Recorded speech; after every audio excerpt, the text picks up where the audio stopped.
오늘은 양력으로 2025년 5월 4일이고요. 명월은 2015년 4월 7일입니다. 오늘 명식은 을사년 경진월 개유일이 되겠고 일진 개유가 되겠습니다. 자, 사주 볼 때 제일 중요한 것 일주의 천간인 일간이고요. 그 다음에 월주의 지지인 월령, 월지가 되겠습니다. 그래서 일간과 월령이라고 하는 것 매우 중요한 두 글자가 될 것인데, 오늘 일간이라고 하는 것 개라고 하는 천간이 일간이 되겠습니다. 이 개라고 하는 천간은 천간 10개가 있습니다. 갑을병정 무기경신 임계라고 하는 10개의 천간 중에서 이제 마지막 번째 천간이 되는 것이 바로 이 개라고 하는 천간이 되겠고요. 목화토금수라고 오행으로 구분하게 되면 갑을은 목이 되는 것이고, 병정은 화가 되는 것이고, 무기는 토가 되는 것이고, 경신은 금이 되는 것이고, 어저께 임과 오늘 개는 뭐가 됩니까? 수가 됩니다. 물이 되는 것이고요. 수라고 하는 것은 기운으로 놓고 봤을 때 뭐와 같다? 차가운 냉기, 차가운 한기가 되는데, 그냥 오싹한 기운이 아니라 제가 어제도 말씀드렸지만 사람이 사는 가장 추운 곳 영하 72도라고 하는 마이너스 72도라고 하는 곳에도 사람이 산다. 저는 어떻게 사는지는 잘 모르겠지만 뭐 보아하니 뭐 과간입디다 이거. 그래서 그런 혹한의 차가운 기운을 갖다 물의 기운인 수의 기운이다라고 하고요. 계절로는 당연히 겨울이 되겠습니다. 겨울. 천간으로는 임수, 개수가 겨울을 관장한다라고 봤을 때 지지에서는 해월, 자월, 축, 월이 겨울을 관장한다. 그래서 해월, 자월, 축월이 겨울에 해당이 되고, 수가 왕한 계절 수왕절이로 이렇게 보는 것이고, 방향은 북쪽이 되겠습니다. 쪽 이렇게 구분해 볼 수가 있죠. 주관하는 색깔, 당연히 수의 색깔은 흑색. 선생님, 제가 봤을 때 물은 투명하던데 백색으로 보는 것이 맞지 않겠습니까? 이렇게 보시는 분들도 있는데, 그런 분들은 이제 밥그릇에 떠놓은 물이라든가 시냇물만 봐서 그렇죠. 바다같이 진짜 깊은 물은요, 물이 얕을 때는 투명해 보이지만은 물이 점점 깊어지면 파란색으로 에메랄드빛의 그런 빛깔이 됐다가 더 깊어지면 푸른색, 그 다음에는 짙푸른색, 검푸른색, 그 밑으로 가면 이제 검정색, 본색이 바로 수의 기운은 흑색인 것이다 라고 볼 수 있겠고요. 주관하는 색깔, 현무라고 하는 상상 속의 동물이죠. 상상 속의 동물이니 누구도 본 적이 없을 것이다. 저는 그렇게 당연히 생각할 것이고요. 인의 예지신이라고 하는 오상으로 봤을 때 수라고 하는 것은 어떻다? 지혜를 뜻한다라고 해서, 물이라고 하는 것은 위에서 아래로 흘러가는 순리를 따르는 그러한 오행인 것이고, 물이라고 하는 것은 또한 지혜를 뜻한다라고 하는 뜻은 어떠한 틀에 구속이 되지 않습니다. 물이라고 하는 것은 네모내질 수도 있고요, 동그래질 수도 있고, 그 다음에 물방울이 될 수도 있고 하는 그러한 유연성을 가지고 있지만, 유연하다고 해서 힘이 없는 것이 아니라 목화토금수 중에서 가장 파괴력을 크게 갖는다. 제가 봤을 때는 물수가 엄청난 힘을 갖는다. 불이 나봤자 뭐 좀 태우고 말겠죠. 물난리 나면 장난 아닙니다. 그죠? 하다못해 저 쓰나미 한번 일어나 보십시오. 좀 영화도 해운대 같은 영화라든가 쓰나미 같은 거, 일본 저기 후쿠시마 거기쯤 오염수 그런 얘기도 하고는 있지만은, 그 쓰나미라고 하는 것이 엄청난 그러한 파괴력을 가지고 있다라고 하는 것 여러분들 꼭 명심해 두시기 바라고요. 자, 다시 수라고 하는 것 다시 음수와 양수로 이렇게 구분해 볼 수가 있죠. 어저께 공부했던 임수라고 하는 것이 있었습니다. 임수라고 하는 것은 양의 기운을 가지고 있는 수라고 설명을 드렸죠. 그래서 임수라고 하는 것은 양의 기운, 크고 넓고 깊은 개념의 물이라고 해서 대수죠. 가장 큰 물은 바다, 다음 뭐 강도, 양쯔강, 한강, 미시시피강, 나일강 뭐 등등의 강이 있고요. 또 호수 같은 경우에도 한반도보다 더 큰 호수가 있다라고 이렇게 보고가 되고 있습니다. 그래서 임수는 양수로서 대수 같고, 바다라든가 큰 강, 호수와 같은 개념이다라고 봤을 때, 상대적으로 음수인 개수는 우로수라고도 표현하죠. 비우자 이슬로자, 하늘에서 내리는 이슬비 같은 개념으로 보기도 하고, 옹달샘 있죠. 옹달샘, 깊은 산 속 옹달샘 같은 작고 맑고 깨끗한 물 또는 정화수 같은 거, 음용수 같은 거, 성수 같은 개념 이렇게 볼 수가 있는데 핵심은 여러분 공통점이 있습니다. 우로수라고 하는 개념, 옹달샘, 정화수, 음용수, 성수의 공통점은 뭘까요? 그렇죠.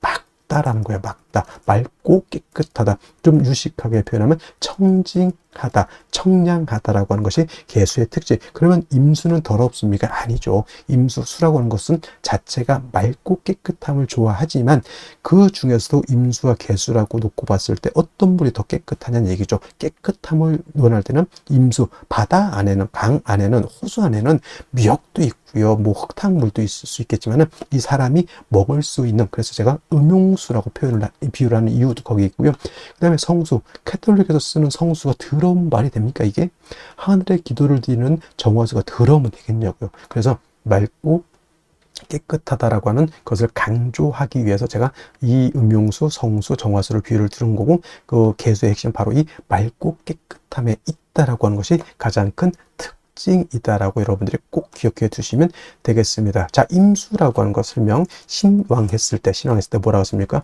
물이 많아지기 때문에 무토로서 제방하고 병화로서 조후하면서 무토를 도와줘야 된다, 이렇게 말씀을 드렸는데, 개수는 왕하더라도 무토 기토를 쓰면 된다, 안 된다? 안 된다. 무토가 왕해지게 되면 개수는 땅속에 매몰이 될 것이고요. 기토가 있게 되면 개수를 갖다가 탁수로 만들어 버리면 개수의 핵심이 뭐다? 청징함이죠. 맑고 깨끗해야 되는데 땅 속에 묻혀버린 물을 갖다가 여러분 마실 수 있겠습니까? 또는 흙탕물인 탁수를 갖다 여러분 마시라면 마시겠습니까? 이건 못 마시죠. 그래서 개수는 토를 보게 되면 안 되고, 만약에 부득이하게 무토기토가 사주에 섞여져 있다? 간목으로서 토를 제거시켜준다. 이 간목은 비유를 하자면 정수기의 필터 같은 개념이라 생각하시면 돼요. 정수기 필터가 물을 깨끗하게 걸러줘. 또는 어떤 것, 불의 옥잠 같은 것도 있죠. 불의 옥잠 같은 경우는 더러운 물을 갖다가 이렇게 걸러주는 역할. 미나리깡의 미나리 같은 경우도 물을 깨끗하게 만들어주는 역할을 하죠. 또는 뭐가 있습니까? 연꽃 같은 경우도 물을 정화시켜주는 역할을 하죠.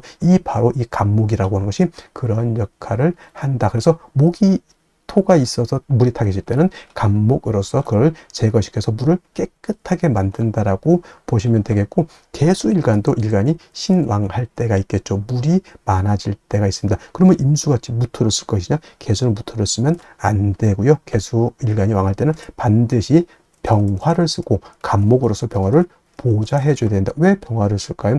물이라고 하는 것은 얼면은 뭐가 됩니까? 얼음이 되죠.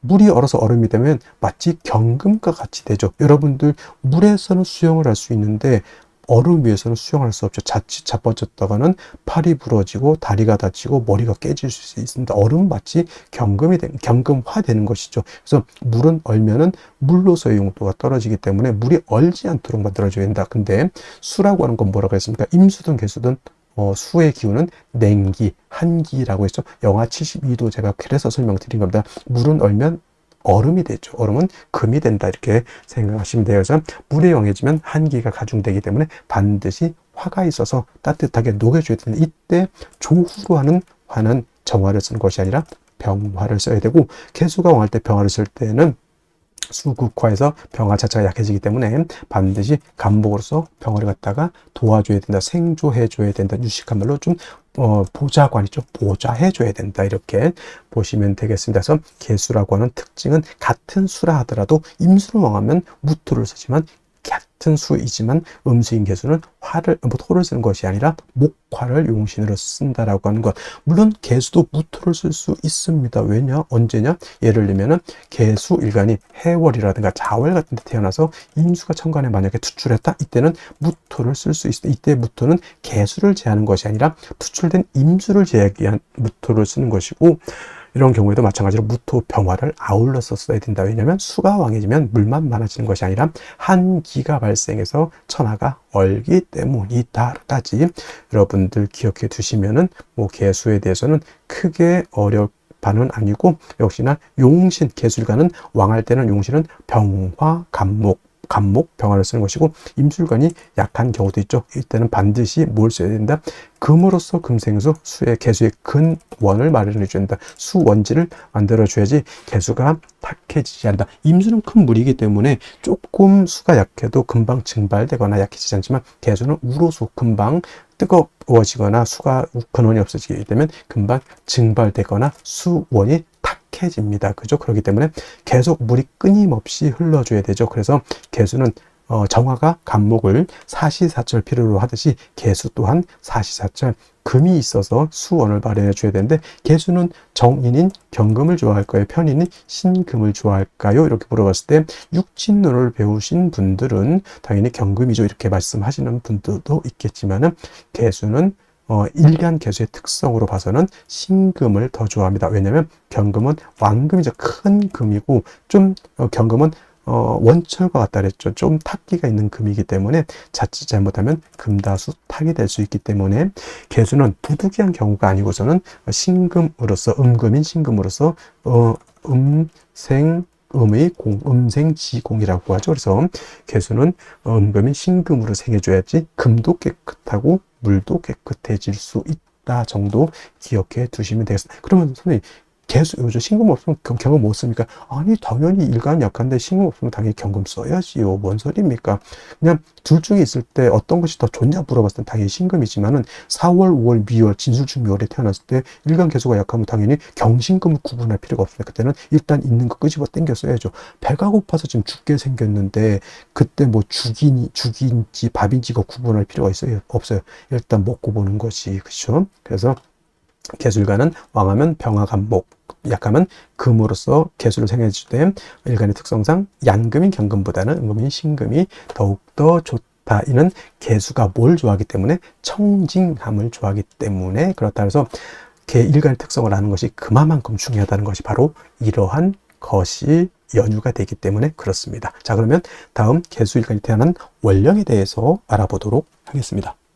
자, 다음으로 월령에 대해서 알아보도록 하겠습니다. 월령이라고도 하고요, 월지라고도 하고 월원이라고도 하는데, 이 월령이 중요한 이유는 이 월지 안에는 계절의 개념을 가지고 있다. 계절이라고 하는 것은 우리가 흔히 추나 추동을 말하는 것인데, 이 월지 안에는 왕쇠와 한열의 개념을 가지고 있다라고 봅니다. 왕쇠라고 하는 것은 일간을 포함해서 어느 오행이 왕하냐 약하냐를 놓고 보는 것이고, 한열이라고 하는 것은 사주 전체가 더우냐 또는 추우냐를 놓고 보는 것인데, 사주라고 하는 거 뭐가 중요하다? 중화됨을 매우 중요하게 여기게 되는데, 이 중화는 무엇이 중화를 이루어야 된다?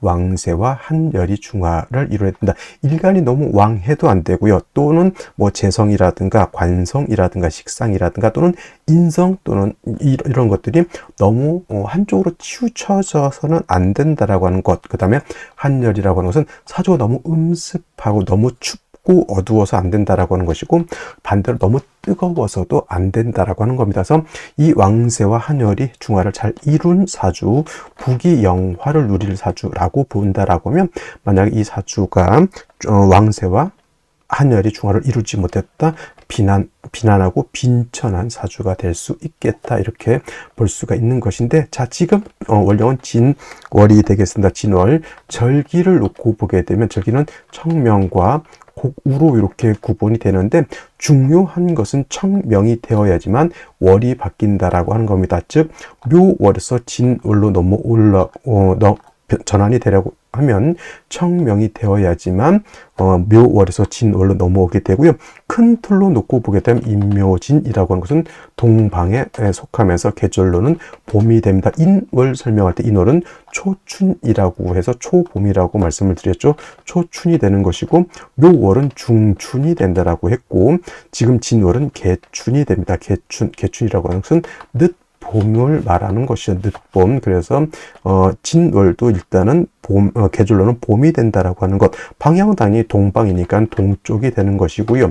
동쪽. 그 다음에 중요한 것은 인은 북동쪽이 되는 것이고, 묘는 정동쪽이 되는 것이고, 진은 남동쪽이 된다 해서 같은 동쪽이라고 하더라도 이러한 차이점이 있고요. 또 인묘진은 동방으로서 목의 기운이 굉장히 왕한 이틀이 되겠죠. 모광절이 되는데 인월은 제가 말씀드렸습니다. 인월은 목의 임관지가 되는 것이고 묘월은 목의 제왕지가 되는 것이고 진월은 목의 쇠지가 됩니다. 그래서 임묘진이 모두 목이 왕하다라고는 하지만 특히나 목이 왕한 것은 인월과 묘월이 목이 가장 왕하고요.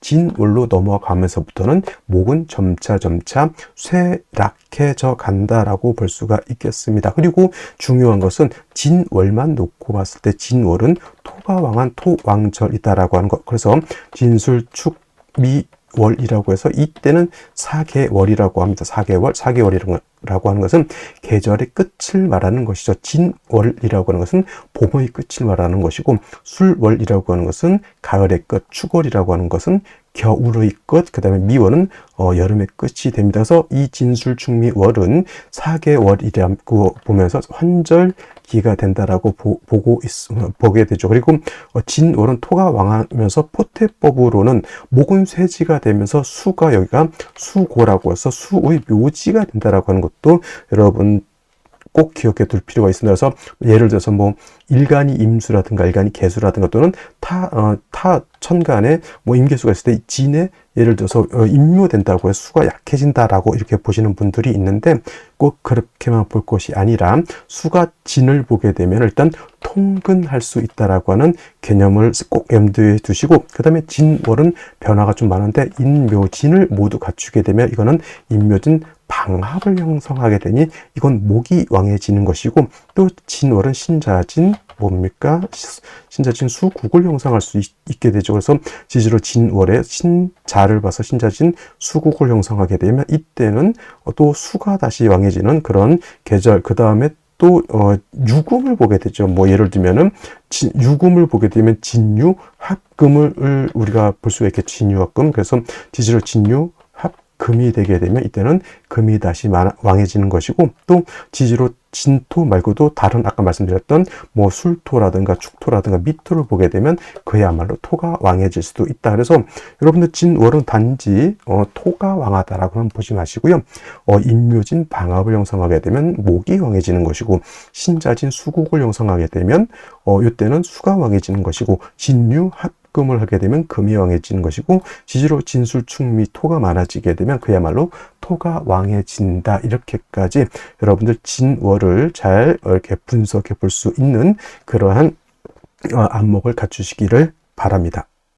자, 그러면 진월에 일간 임수가 태어나게 되면 사주를 어떻게 배합하는 것인지 알아보도록 하겠습니다. 자, 일간 임수라고 하는 것은 양수가 되겠죠. 양수가 되면서 대해수라고 말씀드렸습니다. 바다 같은 개념, 강호수 같은 개념으로서 작은 개념의 수가 아니라 크고 넓고 방대한 개념의 수라고 말씀을 드렸고 이 임수라고 하는 것이 신왕하게 되면 꼭 알아둬야 될 단어 충분지성이 있다라고 말씀을 드렸죠. 물이 범람할 수 있다. 쓰나미라든가 이런 것들이 있어서 큰 물이 넘치게 되면 큰 손해를 이룰 수 있다라고 봅니다. 그래서 신왕한 임수 충분지성 범람할 우려가 있을 때는 무토와 병화를 위주로 용신을 치용하는 것이 기본이 되지만 반대로 임수라고 하는 것도 신약한 경우가 있습니다. 이때는 반드시 인성인 금으로서 약한 임수를 도와주는 것이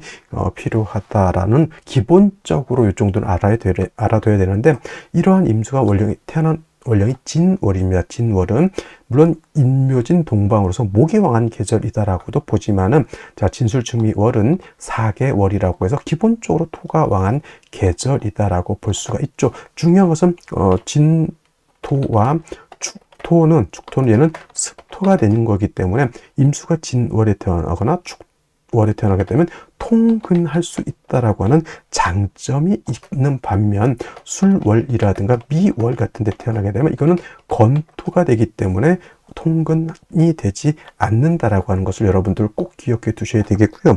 그 다음에 포태법으로 보게 되면 이 진월은 제가 말씀드렸죠. 수의 고지라고 하는 것을 제가 말씀드렸습니다. 수고라고 하는 것은 여기가 수의 묘고라고 해서 수가 묘한다라고 표현해 쉽게 말하면 죽어서 땅속에 묻힌다라고 이렇게 표현을 하는데, 그래서 많은 사람들이 이렇게 인묘되면은 일간 자체가 약해진다라고들 많이 착각을 하는데, 제가 금방 말씀드렸던 것처럼 임수가 진월이라든가 축월에 태어나면 통근할 수 있다라고 하는 장점이 있습니다. 여러분, 인월의 인월이라든가 또는 묘월 같은 경우에는 인묘진이 동방목으로서 목이 왕한 계절인데, 인월에 태어나면 식신격으로서 임수가 월령의 통근이 절대 안 되죠.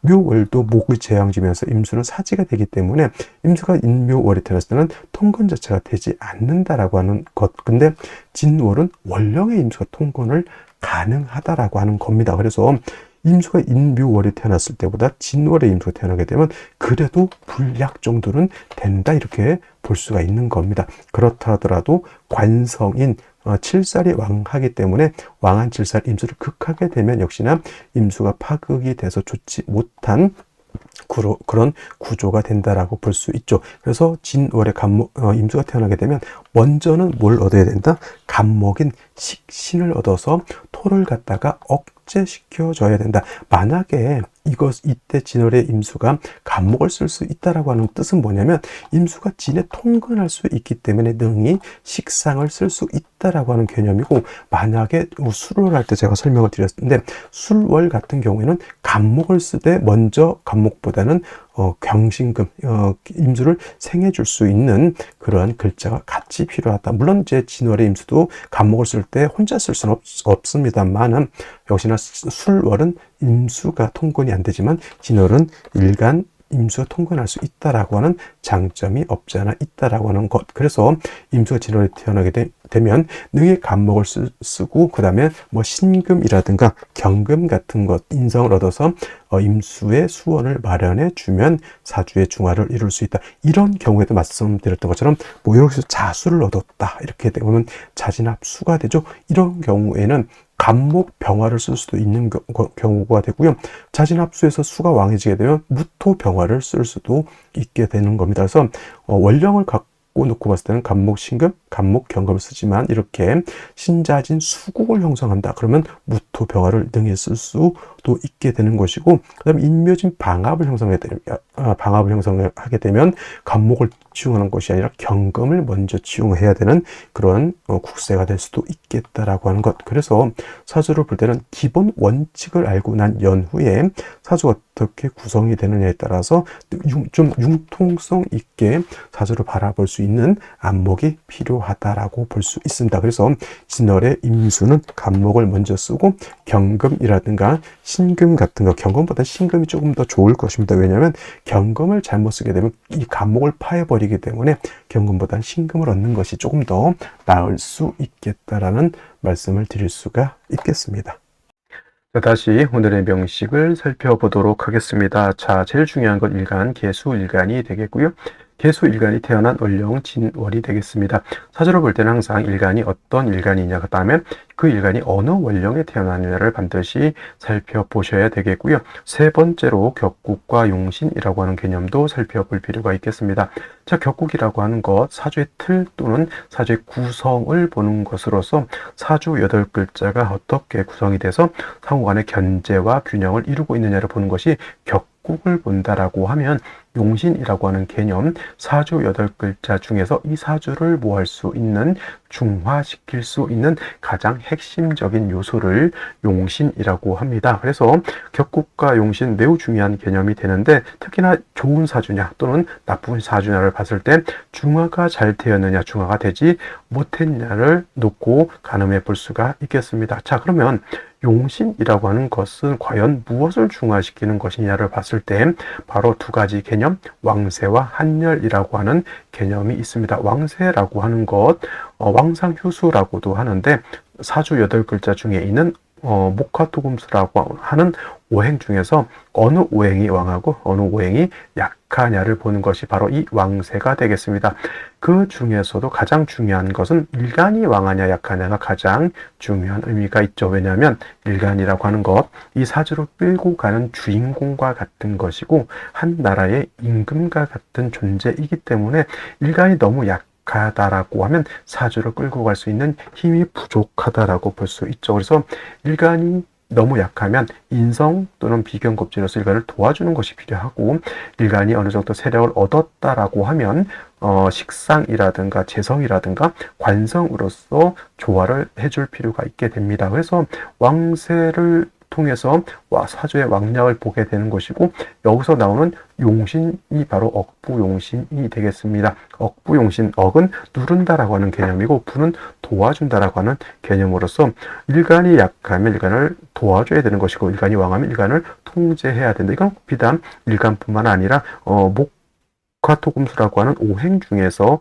어떤 오행이 너무 왕하면 그 왕한 오행을 통제시켜주고, 어떤 오행이 너무 약하면 그 약한 오행을 도와줘야 된다라고 하는 개념으로도 우리가 억부용신을 볼 수가 있겠고, 그 다음에 한열이라고 하는 개념, 한난조습을 보는 것입니다. 한난조습이라고 하는 것은 차가우냐 뜨거우냐 건조하냐 습하냐를 보는 것인데, 사주라고 하는 것도 이 안에는 시간의 개념과 공간의 개념을 가지고 있기 때문에 여름에 태어나면 너무 뜨거울 것이고 겨울에 태어나게 되면 너무 추울 것입니다. 그래서 사주라고 하는 것도 너무 추워서도 안 되고 너무 더워서도 안 되고 너무 건조해서도 안 되고 너무 습해서도 안 된다. 이 한난조습이 잘 중화가 되어야 된다라고 하는 것이 바로 이 한열의 개념이고, 여기서 나오는 것이 바로 이 조후용신이라고 하는 개념입니다. 그래서 용신을 볼 때는 항상 대표적으로 두 가지 억부용신과 조후용신이 있다라고 하는 점을 꼭 기억해 두시고요.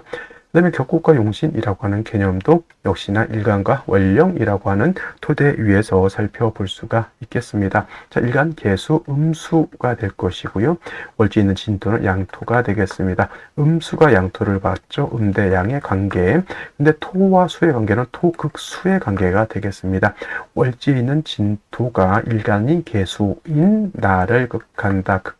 아자라고 표현하죠. 극아자는 관성이라고 합니다. 관성은 극하는 것이니까 나를 못 살게 군다 이렇게 보시면 아시고요. 극의 관계는 공생관계, 공존관계를 보고 부부간으로 이렇게 봅니다. 그래서 부부간에 결혼을 하면 남녀가 음양의 조화가 맞지 않죠. 맨날 두들겨 패고 싸우는 것이 아니라 남편은 아내를 보호해주고 아내는 남편을 사랑해주는 그러한 관계가 된다라고 볼 수 있죠. 토국수의 관계도 마찬가지입니다. 수라고 하는 것은 토가 있어서 물을 가두어야지만 수의 용도가 생기는 것이고, 토라고 하는 것은 물을 받아들여야지만 토가 윤택해질 수가 있는 겁니다. 그래서 토국수의 관계는 서로 공생 공존 관계인데 그 균형이 깨졌을 때는 문제가 될 수 있습니다. 토가 너무 왕하게 되면 수를 매몰시킬 것이고, 반대로 수가 너무 왕하게 되면 뭐가 될 수 있죠? 수다 토붕이 될 수 있죠. 수다 토붕. 그래서 극의 관계는 서로 관계가 왕세가 서로 적절하게 균형을 이루어야지만 공생관계가 되는 것이고, 그 균형이 깨지면은 그야말로 극의 관계가 될 수 있다. 일방적으로 수가 깨진다라고 보진 않아요. 수가 왕하면 오히려 수다 토붕이 될 수 있다라고 하는 개념도 생각해 두시면 좋을 것 같고요. 자, 관성이라고 하는 것은 나를 보호해주고 관리해주는 그런 존재가 되겠습니다. 법, 윤리, 그 다음에 도덕 같은 개념이 되겠고요.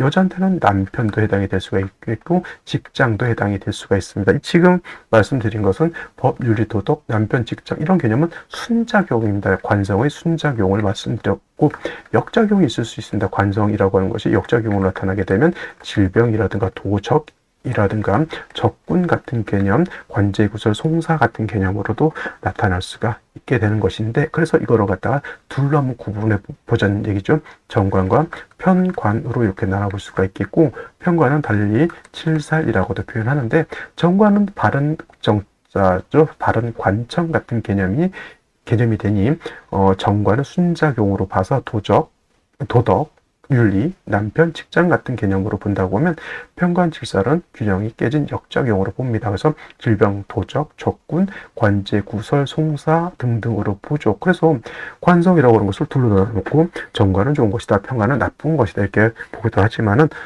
말씀드렸던 것처럼 일간의 특성에 따라서 정관이 좋을 수도 있고 편관이 좋을 수도 있다. 이거는 어디까지나 일간의 특성에 따라서 살펴봐야 되지 흑백 논리로 정관이 좋다, 편관은 나쁘다라고 보기는 좀 어렵다라고 하는 점, 그 다음에 정관이라고 하는 개념, 일간과 관성과의 관계가 오늘처럼 이렇게 음대 양의 관계가 성립이 되거나 또는 양대 음의 관계가 성립이 되면 정관이 되는 것이고, 평관 또는 칠살이라고 하는 것은 음양의 부조화를 말합니다. 양대 양의 관계 또는 음대 음의 관계가 성립이 되면 요거는 뭐가 된다? 그렇죠. 평관 칠살이 된다, 이렇게 볼 수가 있는데, 그러면 오늘 같은 경우에는 음수가 양토를 받기 때문에 음양의 조화가 맞죠? 그러면 정관격이 된다. 근데 정관격이니까 좋다 나쁘다 항상 일간의 특성에 따라서 살펴볼 필요가 있겠다. 진월은 토가 왕한 정관이 왕한 계절임에 반해서 수는 진월에 약하죠. 그래서 일간은 약한데 정관은 왕한 사주가 된다. 그래서 아무리 좋든 나쁘든 간에 일간이 약하면은 관성도 정관도 내가 감당할 수가 없게 되는 것이고, 토라고 하는 것이 왕하면 개수를 갖다가 탁수로 만들 수 있는 그런 구조가 되는 것이 문제가 된다라고 볼 수가 있겠고, 그 다음에 진토 안에 지장간을 살펴볼 필요가 있겠습니다. 을목이라고 하는 것이 들어가 있고요. 개수라고 하는 것이 들어가 있고, 봉기인 무토가 이렇게 들어가 있는데, 만약에 진중에 있는 을목이 천간에 투출되는 경우, 이 경우에는 이 을목을 가지고 격을 잡을 수가 있겠습니다. 음수가 음목을 받기 때문에 이거는 뭐가 된다? 식신이 되겠죠. 식신, 격, 이렇게 볼 수가 있겠습니다. 그래서 진월에 개수가 태어나게 되면 이렇게 식신격이 되거나 또는 정관격이 될 수 있다라고 하는 점. 진월에 아무리 개수가 진월에 고지죠. 포대법으로 보면 고지라서 통근 가능하지만 일간 자체가 약해서 왕한 간성을 감당할 수 없다. 그래서 반드시 개수의 수원을 만들어줄 필요가 있다. 수원은 뭘 만드는죠? 금생수 해서 금을 얻는 것이 필요하다라고 하는 뜻이고, 뭐 신금이라든가 경금 같은 인성을 얻어서 개수의 근원, 개수가 마르지 않도록 계속 생할 수 있도록 금을 만들어주는 것이 필요하겠고, 이 다음부터는 이제 간목을 취용할 수도 있습니다. 왜냐하면 토가 다시 위중해지게 되면, 토가 많아지게 되면 금도 매금시키고 개수도 탁하게 만들 수 있으니, 토가 많아진다라고 보면은 간목을 취용하는 것이 좋을 것이고, 만약에 진월이라도 수가 좀 세력을 얻을 수 있죠. 신자진 수국 같은 걸로 봐서 이런 경우에는 화를 취용할 수도 있다. 그래서 진월의 신금은 기본적으로 진월의 개수는 기본적으로 인성인 금을 가지고서 개수를 생해주는 것이 필요한데, 병화를 쓸 것이냐 또는 간목을 쓸 것이냐는 사주의 틀에 따라서 달라지는데, 제가 봤을 땐 진월은 일단 원령 제가 토이기 때문에 간목을 먼저 취용하는 것이 어떨까라는 생각이 들고, 뭐 나중에 수가 많아지면 병화는 참작해서 쓰는 것이 바람직하지 않을까라고 생각을 해보게 됩니다. 어찌됐건 간에 진월의 개수, 약한 개수가 왕한 정관을 감당하기 어려우니 반드시 인성이 금을 얻어서 일간을 생조해주는 수원을 만드는 것이 가장 중요하다라고 볼 수가 있겠습니다. 먼저 연간 보도록 하겠습니다. 을목 연간에 투출되어 있고요. 이 을목이라고 하는 것은 을지 있는 진중에 있는 을목이 천간에 투출되어 있는 것입니다. 그래서 이때는 격이 정관격으로 보지 않고 을목이 투출하게 되면 이걸 가지고 격을 잡기 때문에 식신격이 된다라고 보여지고요. 그 다음에 만약에 여기서 진중에 있는 무토가 천간에 투출되는 경우가 있습니다. 예를 들면 이제 생시가 무오시가 되는 경우에는 진중에 있는 무토 본기가 천간에 투출하게 되죠. 이때는 을목보다는 무토가 우선 해서 적용이 됩니다. 그래서 그건 정관격, 원한적인 정관격이 되겠는데, 개수라고 하는 것은 우로수이기 때문에 토가 많아지는 것은 좋아하지 않는다, 이렇게 보여지고, 근데 예를 들어서 개수 일간이 진중에 있는 개수가 천간에 투출되어 있다라고 해서 비경격으로 보진 않습니다. 만약에 이런 경우에는 그냥 이렇게 식신적으로 보던가 지장간이 전혀 투출되지 않았는데 개수만 투출됐다라고 하면 이것은 그냥 월지를 가지고 정관격으로 보는 것이 맞겠다, 이렇게 보여지고요. 그다음에 월간에 이렇게 경금이 있습니다. 원래 진월의 개수가 약하기 때문에 인성인 금이 있어서 개수를 생해 주어야 되는데, 월간에 있는 을목하고 경금하고 서로 탐합합니다. 탐합하기 때문에 요거 같은 경우에는 뭐가 된다? 저 경금이 개수를 생하지 못한다. 생이라고 합니다. 그리고 경금은 수를 생하지 못하지만 을목은 경금하고 합하느라고 토를 이렇게 극제하지 못하는 구조가 되는 것이고요. 그 다음에 연재사화가 있습니다. 진중에 있는 개수가 약하기 때문에 아무리 진중개수 통근했다 하더라도 이런 경우 이제 화가 다시 많아지게 되면 개수가 약해지죠. 고갈된다라고 합니다. 그래서 인비를 얻어서 개수를 도와줘야 되는데 역시나 월간에 있는 경금은 수를 생하지 않는 단점이 있겠고요. 다행스럽게 일지에서 유금이 있어서 진유합금해서 개수를 이렇게 생해준다라고 보여진죠. 근데 중요한 것은 신금은 개수가 통근되지 않습니다. 단지 진중개수의 일간 개수가 뿌리를 두고 유금이 개수를 생해주는 그런 구조라고 볼 수가 있겠죠. 그래서 이렇게 되더라도 일간 개수가 그렇게까지 뭐 엄청 왕하다라고 보여지기는 좀 어려운 것 같다라고 하고 보고, 그 다음에 음습하죠. 사중병화가 있어서 이 음습함을 조절시켜 주는 것은 나쁘지 않습니다. 자, 그러면 어떤 생시를 얻는 것이 좋을지 알아보도록 하겠습니다. 자, 생시 보도록 하겠습니다. 임자시가 있습니다. 이렇게 되게 되면은, 자, 전체적으로 봤을 때 음습한 글자들이 많이 있습니다. 이 음습함을 사중병화 하나만 가지고 약간 조절하기가 좀 어렵죠. 이거 굉장히 수가 왕해져. 진월의 개수를 하더라도, 여기 임자 수를 얻었고, 진유합금의 금이 생기죠. 경금은 수를 생기지 않는다 하더라도, 금은 역시 음습한 거죠. 음에 해당되는 오행이기 때문에 사주가 좀 많이 음습합니다. 당연히 목화운으로 가서 사주를 좀 조후해 주는 그런 곳으로 가는 것이 좋을 것이고요. 해시도 임자시와 마찬가지로 사주가 음습하고 수가 많습니다. 이거 진월이라 하더라도 한기 발생하게 되겠죠. 화로서 따뜻하게 해줘야 되는 것이니 운도 목화운으로 가서 화가 좀 살아나는 것이 좋을 것으로 보이고요. 또 개축시 마찬가지 되겠습니다. 역시나 진유합금, 유축회금, 이거는 사유축 회금까지 되겠죠. 금수가 세력을 크게 얻게 돼요. 요거는 사유축까지 되면은 사중병화의 위력이 더욱더 떨어지게 된다라고 보여질 수가 있겠습니다. 그래서 이런 경우에도 역시나 목화운을 기뻐한다라고 보여지고요. 갑인시 같은 경우에는 이제 이거는 개수가 유해생을 받는다 하더라도 뿌리는 진 하나에만 이렇게 둘 수 있다라는 점. 그래서 이렇게 상관이 갑자기 왕해지게 되면 약한 일간 개수의 기운이 많이 과설돼서 약해지게 되겠죠. 그래서 이런 경우에는 임자, 개축, 경신, 신유, 개시는 목화운이 좋을 것 같지만은 이 갑인시나 또 을묘시는 이거는 묘유충이 돼서 안 좋겠죠. 그래서 갑인시 같은 경우에는 금수운으로 가서 이거는 수를 좀 더 도와줘야 되는 그러한 생시라고 보여지고, 을묘시는 금방 말씀드렸습니다. 묘유충이 돼서 좋게 볼 수가 없다라고 하는 점. 그다음에 병진시 같은 경우에는 이것도 진유합금 되고요. 그다음에 사주가 한습해지는 것을 사중에 있는 병화 청활이 투출되어 있습니다. 그래서 오늘 같은 경우에는 병진시 정도 뭐 토가 좀 많아지는 것은 어쩔 수 없다 하더라도 병진시를 선택하는 것이 좋을 것 같고요. 그 다음에 병진시 다음으로는 정사시도 나쁘지 않습니다. 물론 사유회금이 됐기 때문에 화의 기운이 좀 약해, 사중에 시지에 있는 사중 병화의 힘이 약해진다 하더라도 사화 두 개에다 정화까지 있으면 뭐 이게 금수운으로 가더라도 뭐 화가 부족한 단점은 그렇게 크지 않을 것이다. 그래서 이런 경우에는 금수, 그러니까 병진시라든가 정사시라든가 이런 경우에는 금수운으로 가도 나쁘지 않으니까 오늘 중에서는 병진, 정사시 중에서 선택하실 것이 좋을 것 같고요. 무호시 같은 경우 아까 말씀드렸습니다.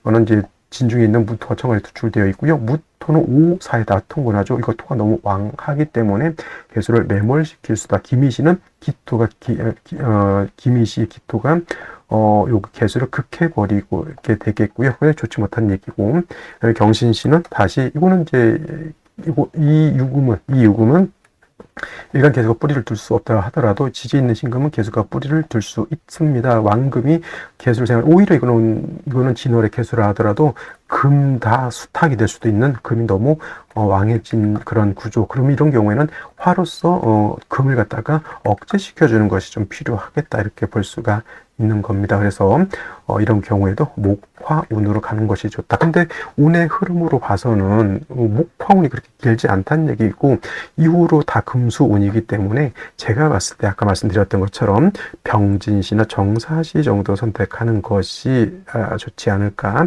생각이 듭니다. 자, 오늘은 여기까지 설명드렸고요.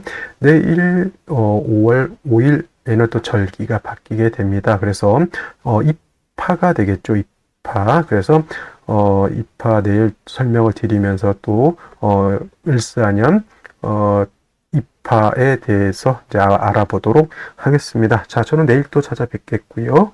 감사합니다.